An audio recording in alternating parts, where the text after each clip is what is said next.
কে বলবে এই ছেলে নিজেই তার মায়ের হত্যাকারী? নৃশংসভাবে নিজের গর্ভধারিণী মাকে হত্যা করে ডিপ ফ্রিজে লুকিয়ে রেখে নির্লিপ্তভাবে এভাবেই সবার সাথে কথা বলছিলেন ১৯ বছর বয়সী মাদ্রাসা পড়ুয়া ছেলে সাদ বিন আজিজার রহমান। দাবি করেছিলেন ডাকাতেরা হত্যা করেছে তার মাকে। এই বাসা ওই বাসা উপরে সব জায়গায় খুঁজে যখন পাইনি, আমার কি যেন মনে হলো আমি ফ্রিজটা উঠেছিলাম। ফ্রিজ উঠানোর পরে দেখতেছি মা ভেতর মুখ বাঁধা, হাত পিছনে বেঁধে রাখছিল, মুখও বাঁধা ছিল, গলায় হালকা প্রেশার মতো ছিল। ওখান থেকে তো বের করে নিয়ে আমরা হসপিটালে গেছি। তারপর হসপিটালে যে আমাদের আশা ছিল যে উনি মারা যান নাই, আছে যে করছে আল্লাহ বিচার দেবো। আর আমাদের আল্লাহ যেন শহীদি মর্যাদা দান করেন, মাকে জান্নাত নসিব। যারা করেছে তাদের শনাক্ত করে আইনের আওতায় আনা হোক। অথচ ঘটনার একদিন যেতেই র্যাবের জিজ্ঞাসাবাদে বেরিয়ে এলো লোমহর্ষক তথ্য। মায়ের হত্যাকারীদের খুঁজে বের করার দাবি করা ছেলে নিজ হাতেই খুন করেছে তার মাকে। র্যাবের কাছে দেওয়া জবানবন্দিতে তিনি স্বীকার করেন, প্রেমে বাধা আর হাত খরচের টাকা না দেয়ায় পরিকল্পনা মাফিক ঠান্ডা মাথায় নিজের হাতে তার মাকে শ্বাসরোধে হত্যা করেছেন তিনি। এমনকি মাকে হত্যার পর বিষয়টি ধামাচাপা দিতে লাশ ফ্রিজে লুকিয়ে রেখে কুড়াল দিয়ে স্টিলের আলমারিতে কয়েকটি আঘাত এবং জিনিসপত্র ছড়িয়ে ছিটিয়ে রেখে তা প্রচার করেন ডাকাতি বলে।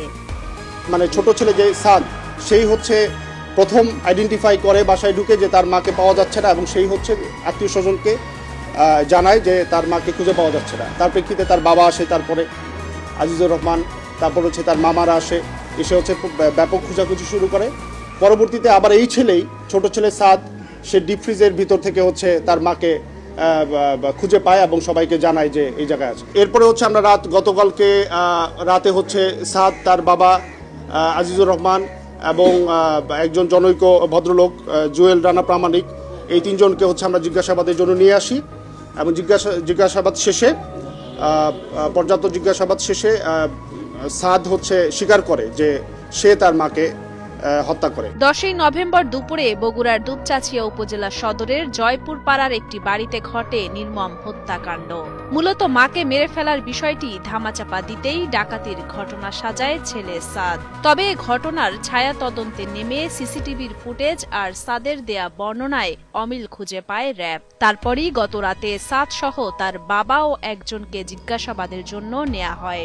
জিজ্ঞাসাবাদের এক পর্যায়ে সাদ বিন আজিজার স্বীকার করেন তার মাকে হত্যার কথা। প্রেমে বাধা আর হাত খরচের টাকা না দেওয়ার কারণেই রাগে ক্ষোভে মাকে মেরে ফেলেন বলে স্বীকারোক্তি পাওয়া যায় তার কাছ থেকে। হত্যাকাণ্ডের কারণ হিসেবে সে বলে তার একটি প্রেম ঘটিত সম্পর্ক ছিল এবং তার যেই উঠতি বয়স, তার কিছু হাত খরচের বিষয় ছিল, এবং আমরা টেকনোলজির মাধ্যমেও কিছু জানতে পেরেছি তার কিছু ট্রানজ্যাকশনের বিষয় ছিল, টাকা পয়সা লেনদেন ছিল। আমরা ধারণা করতেছি এটা হয়তো অনলাইন টুকটাক জুয়া খেলতে পারে। যাই হোক, তার টাকার একটা ডিমান্ড ছিল, সেই হিসেবে সে 500 বা 1000 টাকা প্রায় হচ্ছে তার বাবার কাছ থেকে হচ্ছে টাকা সে নিয়ে নিত আর কি, না বলে। এখন এইটা তার মার কাছে বেশ কয়েকবার ধরাও খেয়েছে এবং এটা নিয়ে তাদের ভিতরে বেশ বাকবিতণ্ডা, ঝগড়া এগুলো হয়েছে। এগুলোর প্রেক্ষিতে তার মার সাথে তার একটা ক্ষোভ ছিল মার উপরে। জানা যায় ঘটনার দিন সকালে মায়ের কাছে টাকা চেয়ে না পেলে বাকবিতণ্ডা হয় আজিজারের সাথে। তখন নাস্তা না করেই মাদ্রাসার উদ্দেশ্যে বেরিয়ে পড়েন সাদ বিন আজিজার। মাদ্রাসা থেকে 11টায় বিরতি দিলে আশেপাশে কিছুক্ষণ ঘোরাফেরা করে 12টার দিকে বাড়িতে প্রবেশ করে সাদ। বাড়িতে মাকে একা পেয়ে সুযোগ বুঝে পেছন থেকে মাকে জাপটে ধরে নাক মুখ চেপে ধরে শ্বাসরোধ করে হত্যা করে সাদ বিন আজিজার। তারপর ওড়না দিয়ে তার মায়ের হাত পা বেঁধে বাসার ডিপ ফ্রিজে লুকিয়ে রাখে। আর তারপর বাসায় থাকা কুড়াল দিয়ে আলমারি ভাঙে এবং বাসার সবকিছু ছড়িয়ে ছিটিয়ে রেখে বাসা থেকে বেরিয়ে যায়। পরে হত্যাকাণ্ডের বিষয়টি ধামাচাপা দিতে কিছুক্ষণ পর সাদ বিন আজিজার আবারও বাসায় ঢুকে নাটক সাজায় মা নিখোঁজের।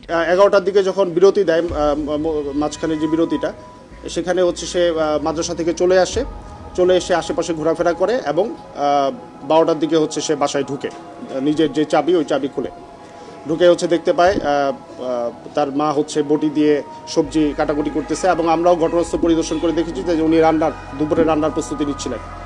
তো তখন হচ্ছে সে ঢুকে তার মাকে পিছন থেকে জাপটে ধরে হচ্ছে নাক এবং মুখ চেপে ধরে, এর ফলে শ্বাসরোধে ভদ্রমহিলা মারা যান। তারপরে সে হচ্ছে এটা হাত পা বেঁধে, ওড়না দিয়ে হাত পা বেঁধে হচ্ছে ওই ডিপ ফ্রিজের ভিতরে লুকিয়ে রাখে। তখন সে কিং কর্তব্য বিমূঢ় হয়ে যায় যে আমি এখন কি করব। তখন হচ্ছে সে আবার বাসা থেকে বেরিয়ে যায়। বেরিয়ে যাওয়ার পরে হচ্ছে সে আবার বাসায় ঢুকে হচ্ছে তার মাকে খুঁজে পাওয়া যাচ্ছে না, এবং তারপরে হচ্ছে সেই যে নাটকটা আর কি, যে আত্মীয় স্বজনকে কল দিয়ে যে আমার মাকে খুঁজে পাওয়া যাচ্ছে না, বাসায় এরকম ভাঙচুর হয়েছে, এখানে ডাকাতি হয়েছে বা ডাকাতি প্রচেষ্টা হয়েছে, এই পুরো নাটকটা হচ্ছে সে সাজায়। নিহত উম্মে সালমা ও মাওলানা আজিজার রহমান দম্পতির 2 ছেলে ও 1 মেয়ে। তাদের মধ্যে বড় ছেলে ও মেয়ে থাকেন ঢাকায়, আর ছোট ছেলে সাদ বিন আজিজারকে নিয়ে বগুড়ায় বসবাস করতেন এই দম্পতি।